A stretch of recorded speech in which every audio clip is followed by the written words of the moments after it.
আন্তর্জাতিক সংবাদে আপনাদের স্বাগত বন্ধুরা। শুরুতে সংবাদ শিরোনাম। সোশ্যাল মিডিয়া নিষেধাজ্ঞা লঙ্ঘনের জন্য বলসোনারোর তাৎক্ষণিক গ্রেফতারের রায় বাতিল করেছে ব্রাজিলের শীর্ষ আদালত। ফরাসি প্রেসিডেন্ট ম্যাক্রন বলেছেন সেপ্টেম্বরে ফ্রান্স ফিলিস্তিনকে একটি রাষ্ট্র হিসেবে স্বীকৃতি দেবে। ওইদিকে pro wrestling icon Hulk Hogan ৭১ বছর বয়সে মারা গেছেন, ফ্লোরিডা পুলিশ এবং WWE জানিয়েছেন। রাজস্থানের ঝালাওয়াড়েতে স্কুল ভবন ধসে ৭ শিশু নিহত এবং ২৮ জন আহত। এই ছিল আজকের সংবাদ শিরোনাম। এবার বিস্তারিত। ব্রাজিলের সুপ্রিম কোর্ট নিশ্চিত করেছে যে তাদের প্রাক্তন রাষ্ট্রপতি জাইর বলসোনারোকে আপাতত হেফাজতে নেওয়ার কোনো পরিকল্পনা নেই, যদিও এই সপ্তাহের শুরুতেই তারা সতর্ক করেছিলেন যে সোশ্যাল মিডিয়া নিষেধাজ্ঞার সম্ভাব্য লঙ্ঘনের জন্য তাকে গ্রেফতার করা হতে পারে। বৃহস্পতিবার বিচারপতি আলেকজান্দ্রে ডি মোরেজ ঘটনাটিকে বিচ্ছিন্ন বলে বর্ণনা করেছেন এবং গ্রেফতারি পরোয়ানা জারির বিরুদ্ধে রায় দিয়েছেন। ২০২২ সালে রাষ্ট্রপতি নির্বাচনে পরাজয়ের পর একজন জনপ্রিয় অতি ডানপন্থী ব্যক্তিত্ব বলসোনারো বর্তমান রাষ্ট্রপতি লুইস ইনাসিও লুলা দা সিলভার সরকারের বিরুদ্ধে অভ্যুত্থানের চেষ্টা করেছিলেন কিনা তা নিয়ে একটি মামলার তত্ত্বাবধান করেছিলেন ডি মোরেজ। মামলাটি জাতীয় ও আন্তর্জাতিক রাজনীতিতে আলোড়ন সৃষ্টি করেছে। বলসোনারোর সমর্থকরা, যাদের মধ্যে মার্কিন যুক্তরাষ্ট্রের রাষ্ট্রপতি ডোনাল্ড ট্রাম্পও রয়েছেন, এই মামলাটিকে রাজনৈতিকভাবে উদ্দেশ্য প্রণোদিত বলে অভিহিত করেছেন। বলসোনারো দীর্ঘদিন ধরে ২০২৩ সালে তার ৪ বছরের মেয়াদ শেষ হওয়ার পর ক্ষমতা ধরে রাখার জন্য কোনো পরিকল্পনা করার কথা অস্বীকার করে আসছেন, কিন্তু প্রসিকিউটররা প্রাক্তন রাষ্ট্রপতি এবং তার মিত্রদের বিরুদ্ধে ভোটের উপর আস্থা নষ্ট করে সরকারের কার্যক্রম স্থগিত করার জন্য জরুরি অবস্থা ঘোষণা করে এবং শেষ পর্যন্ত একটি নতুন নির্বাচন আয়োজন করে লুলার আগত সরকারকে উৎখাতের ষড়যন্ত্রের অভিযোগ করেছে। ফরাসি প্রেসিডেন্ট ইমানুয়েল ম্যাক্রন বৃহস্পতিবার বলেছেন যে তার দেশ সেপ্টেম্বরে জাতিসংঘের বৈঠকে আনুষ্ঠানিকভাবে একটি ফিলিস্তিনি রাষ্ট্রকে স্বীকৃতি দেবে, যা এই ধরনের পদক্ষেপের ঘোষণাকারী সবচেয়ে শক্তিশালী ইউরোপীয় দেশ। এএফপি হিসাব অনুযায়ী কমপক্ষে ১৪২টি দেশ এখন ফিলিস্তিনি রাষ্ট্রকে স্বীকৃতি দিয়েছে, যা স্বীকৃতি দেওয়ার পরিকল্পনা করছে, যদিও ইসরায়েল এবং মার্কিন যুক্তরাষ্ট্র এই পদক্ষেপের তীব্র বিরোধিতা করে। ম্যাক্রো এই ঘোষণা পর ইসরায়েল তীব্র ক্ষোভের জন্ম দেয়। বেঞ্জামিন নেতানিয়াহু বলেন যে এটি সন্ত্রাসকে পুরস্কৃত করে এবং ইসরায়েলের জন্য অস্তিত্বের হুমকি তৈরি করে। নেতানিয়াহু এক বিবৃতিতে বলেছেন যে এই পদক্ষেপ গাজার মতো আরেকটি ইরানি প্রক্সি তৈরির ঝুঁকি তৈরি করবে, যা ইসরায়েলকে ধ্বংস করার জন্য একটি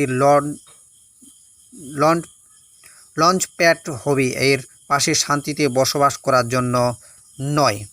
ইউরোপীয় নেতারা ফ্রান্সের ফিলিস্তিনি রাষ্ট্রকে স্বীকৃতি দেওয়ার সিদ্ধান্তকে স্বাগত জানিয়েছেন। আইরিশ প্রধানমন্ত্রী সাইমন হ্যারিস সেপ্টেম্বরে ফ্রান্স ফিলিস্তিনকে স্বীকৃতি দেবে বলে প্রেসিডেন্ট ম্যাক্রোর ঘোষণাকে আমি স্বাগত জানাই। ওদিকে স্প্যানিশ প্রধানমন্ত্রী পেদ্রো সানচেজ বলেন, নেতানিয়াহু যা ধ্বংস করার চেষ্টা করছেন তা আমাদের একসাথে রক্ষা করতে হবে। দ্বিরাষ্ট্র সমাধানই একমাত্র সমাধান। স্কটিশ ফার্স্ট মিনিস্টার জন সুইনি বলেন, যুক্তরাজ্যের উচিত আজ রাতে ফ্রান্সের উদাহরণ অনুসরণ করা এবং ফিলিস্তিন রাষ্ট্রকে স্বীকৃতি দেওয়া, এটি শান্তির জন্য অপরিহার্য।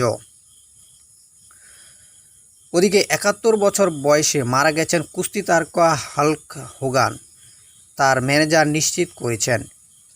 ক্রিস ভোলু এনবিসি লস অ্যাঞ্জেলসকে জানিয়েছেন যে টেরি জিন বলিয়া নামকরণ করা হোগান ফ্লোরিডার ক্লিয়ার ওয়াটারে তার বাড়িতে হৃদরোগে আক্রান্ত হয়েছিলেন এবং তার পরিবারের সদস্যদের দ্বারা বেষ্টিত হয়ে মারা যান। হাসপাতালে ভর্তি হওয়ার পর হোগানের স্বাস্থ্য নিয়ে কয়েক সপ্তাহ ধরে গুজব ছড়িয়ে পড়েছিল। গত সপ্তাহে তার স্ত্রী স্কাই একাধিক অস্ত্রোপচারের পর তার হৃদয় শক্তিশালী ছিল বলে গুজব অস্বীকার করে বলেছিলেন তার স্বর্ণকেশী ঘোড়ার নালের গোঁফ এবং ব্যান্ডানা দেখে তাৎক্ষণিকভাবে চেনা যায়। হোগান ছিলেন ১৯৮০-এর দশকের সবচেয়ে জনপ্রিয় কুস্তি তারকাদের একজন এবং খেলাধুলার সর্বকালের সেরাদের একজন হিসেবে বিবেচিত। ওদিকে শুক্রবার রাজস্থানের ঝালাওয়াড়েতে স্কুলের ছাদ ধসে কমপক্ষে ৩ থেকে ৪ জন শিক্ষার্থীর মৃত্যু হয়েছে, পুলিশ এদিন জানিয়েছে। বেশ কয়েকজন শিক্ষার্থী আহত হয়েছে এবং আরও অনেকে ধ্বংসস্তূপের নিচে আটকা পড়েছে বলে আশঙ্কা করা হচ্ছে। জেলার মনোহর থানা ব্লকের পিপলদি সরকারি বিদ্যালয়ে শিশুরা যখন ক্লাস করছিল তখন এই ঘটনা ঘটে। 4 জন শিশু মারা গেছে এবং আরও 17 জন আহত হয়েছে বলে জানা গেছে। 10 শিশুকে ঝালাওয়ারে রেফার করা হয়েছে, যার মধ্যে 3 থেকে 4 জনের অবস্থা আশঙ্কাজনক, কুমার জানিয়েছে। ওদিকে মধ্যপ্রাচ্যে মার্কিন বিশেষ দূত স্টিভ উইটকফ ঘোষণা করেছে যে ওয়াশিংটন দোহা থেকে তার আলোচনাকারী দলকে পরামর্শের জন্য প্রত্যাহার করার সিদ্ধান্ত নিয়েছে। হামাসের সর্বশ্রেষ্ঠ প্রতিক্রিয়াকে গাজার যুদ্ধবিরতিতে পৌঁছাতে অনীহার প্রমাণ হিসেবে উল্লেখ করে উইটকফ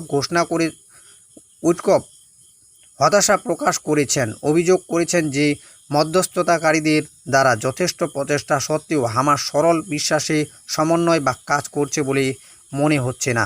তিনি আরও যোগ করেছেন যে বন্দীদের প্রত্যাবর্তন নিশ্চিত করার জন্য এবং গাজার জনগণের জন্য আরও স্থিতিশীল পরিবেশ তৈরি করার চেষ্টা করার জন্য মার্কিন যুক্তরাষ্ট্র বিকল্প অনুসন্ধান করবে। উইটকফের বক্তব্যগুলি প্রতিটি দফা আলোচনার পূর্ববর্তী বক্তব্যগুলির প্রতিধ্বনি করে, যখন গাজায় মৃতদেহের সংখ্যা ক্রমবর্ধমান প্রায় 60,000 জনেরও বেশি নিহত হয়েছে। এই ছিল আজকের আন্তর্জাতিক সংবাদ। বন্ধুরা, সঙ্গে থাকার জন্য ধন্যবাদ।